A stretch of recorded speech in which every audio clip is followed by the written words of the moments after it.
ஒரு percentage income tax வந்து நமக்கு அவங்க வச்சுருக்காங்க. இப்போ 2 லேக்லேருந்து 2,50,000லேருந்து 5 லேக் வரை.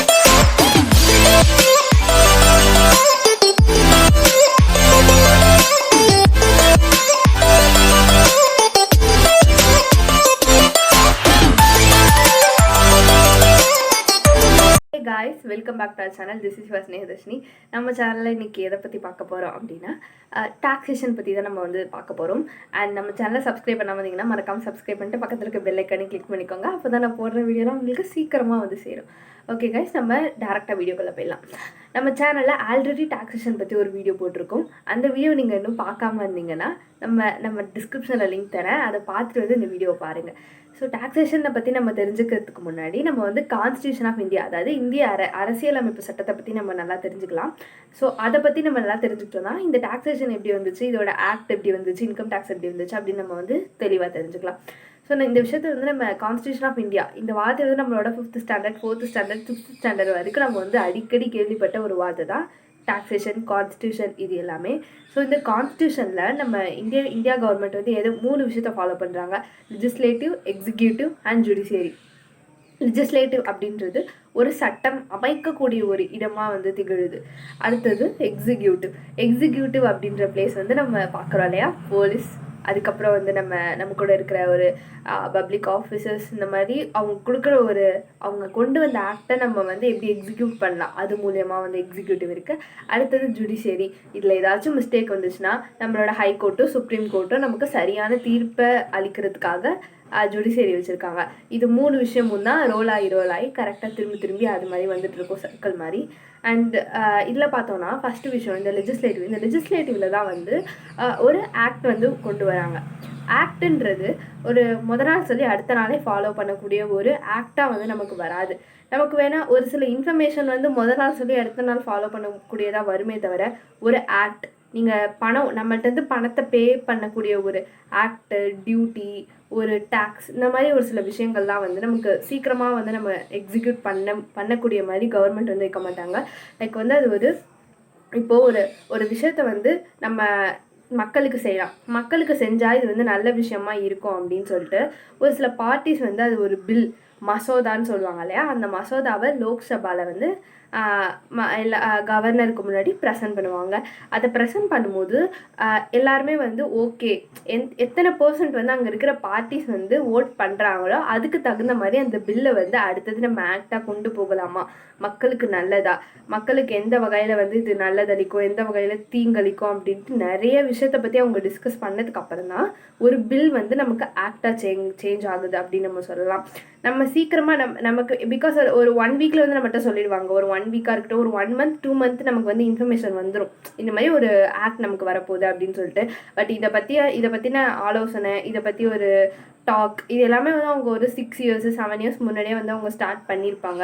ஸோ அந்த மாதிரி வந்து அவங்க ஒரு விஷயத்தையும் அலசி அதுக்கப்புறம் தான் வந்து பில், மசோதான்றது ஆக்டாக சேஞ்ச் ஆகிடும், அப்புறமா அது சட்டத்தில் இடம்பெறும். இந்த விஷயத்தை தான் இப்படி தான் வந்து ஒவ்வொரு டேக்ஸ், ஒரு இன்கம் டேக்ஸாக இருக்கட்டும், ஜிஎஸ்டியாக இருக்கட்டும், எக்ஸைஸ் டியூட்டிஸு, கஸ்டம் டியூட்டிஸ், இது எல்லாமே இந்த மாதிரி ஒரு சில ஆக்ட் மூலியமாக தான் ஃபார்ம் ஆகுது. இப்போ நம்ம ஆக்ட்ன்றது எப்படி ஃபார்ம் ஆகுதுன்னு தெரிஞ்சுக்கிட்டோம். அடுத்தது ஒரு கவர்மெண்ட்டுக்கு ஒரு சோர்ஸ் ஆஃப் இன்கம் என்னென்ன அப்படின்னு நம்ம பார்த்தலாம். கவர்மெண்ட்டோட சோர்ஸ் ஆஃப் இன்கம் என்ன அப்படின்னு நம்ம பார்த்தோன்னா, ஃபஸ்ட் எடுத்தோடனே சென்ட்ரல் கவர்மெண்ட் ஃபஸ்ட் நம்ம பார்த்தலாம்.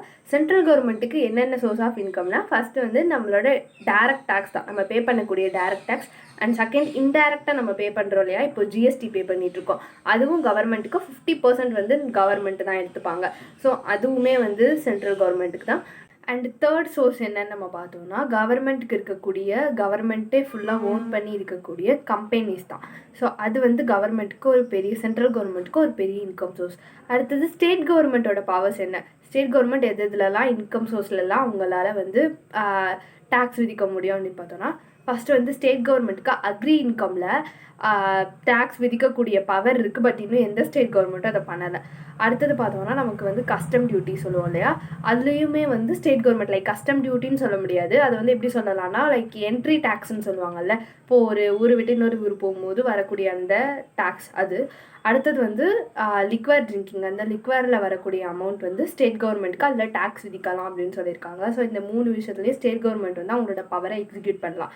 அடுத்தது நம்ம இப்போது எதுக்கு மூவ் ஆன் ஆகும் அப்படின்னா இன்கம் டேக்ஸ் அப்படின்றது என்னென்னா ஒவ்வொரு தனி மனிதனும் அவங்க வந்து ஒரு வரம்புக்கு மீறிய, அதாவது ஒரு லக்ஸூரியஸ்க்கும் ஒரு ஆவரேஜ் இருக்காங்க அப்படின்னா, ஒரு வரம்புக்கு மீறிய ஒரு இன்கம்மை வந்து ஒரு தனி மனுஷன் சம்பாதிக்கிறான் அப்படின்னா அவனுடைய ஒரு சர்டைன் பார்ட் ஆஃப் இன்கம்மை ஒரு சர்டைன் பர்சன்டேஜில் கவர்மெண்ட் வந்து எடுத்துப்பாங்க.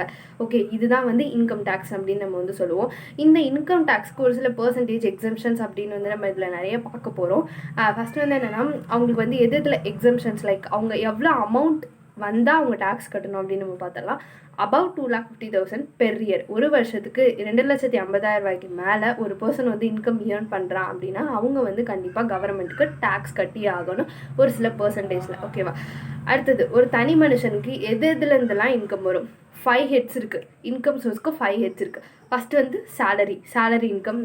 நம்ம வந்து ஒரு சேலரி இன்கம் எப்படி வரும்னா, ஒரு எம்ப்ளாயர்கிட்ட ஒரு எம்ப்ளாயாக நம்ம வேலை பார்த்து ஒரு சர்டைன் பீரியட்லேயோ ஒரு சர்டைன் மந்த் சர்டைன் டேக்கு நம்ம வந்து இன்கம் ஏர்ன் பண்ணுறது சேலரி இன்கம். ஓகேவா? அடுத்தது பார்த்தோம்னா பிஸ்னஸ் இன்கம் நம்ம அதை எப்படி சொல்லுவோம்னா, பிஸ்னஸ்லேருந்து ப்ராஃபிட் வரும். அடுத்தது ப்ரொஃபஷ்னல்லேருந்து நமக்கு வந்து கெயின் வரும் இல்லையா, ப்ரொஃபஷ்னல் ஃபீஸ் வரும். ஸோ இது ஒரு சோர்ஸ் ஆஃப் இன்கம். அடுத்தது இன்கம் ஃப்ரம் ஹவுஸ் ப்ராப்பர்ட்டினா நம்ம இருக்கிற வீடு இல்லாமல் நம்ம இன்னொரு வீட்டை கட்டி அதை வந்து ரெண்ட்டுக்கு விட்டுருப்போம். அந்த ரெண்ட்டு தான் நமக்கு income from house property. Okay, next பார்த்தோன்னா அதர் சோர்சஸ்னால் என்ன? டிவிடெண்ட் இன்கம் வரும். டிவிடெண்ட் இன்கம் அப்படின்னா வந்து சந்தான்னு சொல்லுவாங்க, ஒரு சந்தா தொகை, அது நமக்கு வரும். அடுத்தது வந்து ஒரு நம்ம வந்து பேங்க்கில் அமௌண்ட் போட்டு டெபாசிட் பண்ணி வச்சுருக்கோன்னா அந்த டெபாசிட்டுக்கு வந்து நமக்கு மாதம் இன்ட்ரெஸ்ட் வரலாம். வருடங்களுக்காக அதுக்கு வந்து இன்ட்ரெஸ்ட் வரலையா, இதுதான் வந்து அதர் சோர்ஸ். இன்னொரு முக்கியமான விஷயம் என்னென்னு பார்த்தோம்னா கேபிட்டல் கெயின் அப்படின்றது ஒரு வார்த்தையை வந்து நம்ம கேள்விப்பட்டிருப்போம். அப்படின்னா என்னென்னா, நம்மள்ட்ட இருக்கிற ஒரு சொத்தை விற்று அது மூலியமாக நமக்கு வர இன்கம் தான் கேபிட்டல் கெயின் அப்படின்னு நம்ம சொல்லுவோம். இந்த 5 விதத்துலேயும் ஒரு தனி மனுஷன் அவனோட இன்கம்மை வந்து ஏர்ன் பண்ண முடியும் அப்படின்னு வந்து நம்ம பார்த்துருக்கோம். சரியா? இந்த 5 வழியிலையும் அவன் ஏர்ன் பண்ண இன்கம்க்கு அவன் வந்து 2,50,000க்கு மேலே, சேலரி இன்கம் 2,50,000க்கு மேலே போணுச்சுன்னா அவங்க வந்து டேக்ஸ் கட்டணும். ஓகே, இதுதான் வந்து பேசிக்காக இன்கம் டேக்ஸுக்கு நம்ம தெரிஞ்சுக்கக்கூடிய விஷயங்கள். அடுத்தது ஒரு மனுஷன் வந்து இன்கம் டேக்ஸ் பே பண்ணணும். அவன் பே பண்ணுன்னா அவனுக்கு வந்து என்னென்ன குவாலிஃபிகேஷன்ஸ் அப்படின்னா, அவன் வந்து கண்டிப்பாக ரெசிடெண்ட் ஆஃப் இந்தியாவாக இருக்கணும். நம்ம யார்கிட்ட வந்து இன்கம் டேக்ஸ் வாங்குகிறோமோ அவங்க வந்து கண்டிப்பாக இந்தியாவோட ஒரு ரெசிடெண்ட்டாக இருக்கணும். ஓகேவா? இந்தியாவோட ரெசிடெண்ட் அண்ட் நான் ரெசிடெண்ட்னு சொல்லுவாங்க. ரெசிடெண்ட் ஆஃப் இந்தியா மட்டும்தான் வந்து இன்கம் டேக்ஸ் வந்து நம்ம வந்து அவங்கக்கிட்டேருந்து கலெக்ட் பண்ண முடியும். அடுத்தது நான் ரெசிடென்ட்லேருந்து நம்ம வந்து இன்கம் டேக்ஸ் கலெக்ட் பண்ண முடியாது. ரெசிடெண்ட் அப்படின்னா என்னென்னா குடியுரிமை, அதாவது இந்தியாவில் வந்து அவங்க வந்து ஒரு 6 மாத காலங்கள், அதாவது ஒரு தனி மனுஷனாக இருந்தானா ஒரு 182 டேஸ் வந்து அவங்க இந்தியாவில் இருந்திருக்கணும். அது ஒரு கம்பெனியாக இருந்திருக்கு அப்படின்னா அந்த கம்பெனியோட மேனேஜரோ இல்லை அந்த கம்பெனி சம்மந்தப்பட்ட ஒரு ஹெட் வந்து இந்தியாவில் ஒரு 182 டேஸ்க்கு மேலே ஒரு வருஷத்துக்கு வந்து அவங்க இருந்திருக்கணும். அப்படி இருந்தால் அவங்க வந்து இன்கம் டேக்ஸ் வந்து இந்தியாவில் பே பண்ணி ஆகணும் அப்படின்ற ஒரு கட்டத்துக்கு ஆளாகிறாங்க. அடுத்தது பார்த்தோம்னா, இப்போ டேக்ஸ் வந்து நம்ம யாருக்கு கட்ட போகிறோம், யார் கட்டணும், என்னென்ன ரூல்ஸில் வந்து நம்ம கட்டணும் அப்படின்னு சொல்லிட்டோம். அடுத்தது இன்கம் டேக்ஸ் வந்து எப்படி கால்குலேட் பண்ணுவாங்க அப்படின்னா, ஒரு பர்சன்டேஜ் இன்கம் டேக்ஸ் வந்து நமக்கு அவங்க வச்சுருக்காங்க. இப்போ 2 லேக்லேருந்து 2,50,000லேருந்து 5 லேக் வரைக்கும் ஒரு சில எக்ஸம்ஷன்ஸ் வச்சுருக்காங்க. அடுத்தது 5 லேக்குக்கு மேலே போயிட்டு ஒரு 10 லேக் வரைக்கும் ஒரு பர்சன்டேஜ் வச்சுருக்காங்க. இந்த மாதிரி ஒரு பர்சன்டேஜ்லலாம் வந்து எல்லா ஒரு தனி மனுஷனும் இன்கம் டேக்ஸ் பே பண்ணுவான். அடுத்தது நீங்கள் வந்து இந்த கொஸ்டினை கேட்கலாம், ஒரு சேலரிடு பர்சன் வந்து எப்படி வந்து இன்கம் டேக்ஸ் வந்து நம்ம பே பண்ணுறோம், எப்படி இன்கம் டேக்ஸ் பே பண்ணுவாங்க அப்படின்னா, ஆக்சுவலி வந்து நமக்கு எல்லாருக்குமே நல்லா தெரியும் இல்லையா, டிடிஎஸ் அப்படின்றது வந்து கவர்மெண்ட் பிடிப்பாங்க. ஓகேவா? டேக்ஸ் டிடக்டட் அட் சோர்ஸ் அப்படின்னு அந்த விஷயங்கள் நம்ம கேள்விப்பட்டிருப்போம். இந்த டிடிஎஸை நமக்கு ஒரு மாத வருமானம் நீங்கள் வச்சுக்கோங்களேன், ஒரு மாத வருமானம் ஒரு 50,000 வருது. ஓகேவா? நான் வந்து ஒரு எக்ஸாம்பிளுக்கு சொல்கிறேன். மாத வருமானம் 50,000 வரும். அந்த 50,000லேருந்து ஒரு 5% வச்சுக்கலாம். ஒரு எக்ஸாம்பிளுக்கு நான் சொல்கிறேன், 5% இன்கம் டேக்ஸ் அப்படின்னா எவ்வளோ? 50,000ல் 5% இன்கம் டேக்ஸ்னால் 2,500 ரூபா. ஓகேவா? இந்த 2,500 ரூபாயை உங்களோட 50,000லேருந்து கம்மி பண்ணிட்டு தான் பேலன்ஸ் இருக்கிற அமௌண்ட்டை உங்களுக்கு வந்து ஒரு இன்கமாக வந்து உங்களுக்கு பே பண்ணுவாங்க. ஸோ நீங்கள் வந்து கவர்மெண்ட்டுக்கு போய் பே பண்ணணும், நாங்களாம் பே பண்ணவே மாட்டோம் அப்படின்னு நீங்கள் நினச்சிங்கன்னா உங்களுக்கு டிடிஎஸ் பிடிக்கிறாங்க இல்லையா? ஸோ அதுதான் உங்கள் மூலியமாக ஒரு சிட்டிசனாக கவர்மெண்ட்டுக்கு போகக்கூடிய டேக்ஸ். ஓகே, அடுத்தது டிடிஎஸ்ன்றது வந்து ஒரு கம்பெனிக்கு அது லயபிலிட்டி. அந்த டிடிஎஸை ஒரு கம்பெனி வந்து ஒரு சர்டன் டேட் ஒரு ஒரு ஒரு வருடத்துக்கு 6 மாதத்துக்கோ 3 மாதத்துக்கோ ஒரு குவார்ட்டரில் பே பண்ணணும் அப்படின்னு கவர்மெண்ட் வச்சுருப்பாங்க. அந்த டைமுக்குள்ளே அந்த கம்பெனி அந்த டிடிஎஸ் அமௌண்ட்டை பே பண்ணணும். ஸோ இதுதான் வந்து ஒரு எப்படி சேலரிட் பர்சனுக்கு டிடிஎஸ்ஸாக பிடிக்கிறாங்க அப்படின்றதுக்கு ஒரு எக்ஸாம்பிள். ஸோ இந்த வீடியோ வந்து உங்களுக்கு கண்டிப்பாக வந்து ரொம்ப யூஸ்ஃபுல்லாக இருந்திருக்கும் அப்படின்னு நினைக்கிறேன். நம்மளோட சேனலை மறக்காமல் ஃபாலோ பண்ணுங்கள், சப்ஸ்கிரைப் பண்ணுங்கள். அண்ட் இந்த வீடியோ ஃபுல்லாக பார்த்தவங்களுக்கு ரொம்ப ரொம்ப நன்றி. தேங்க்யூ.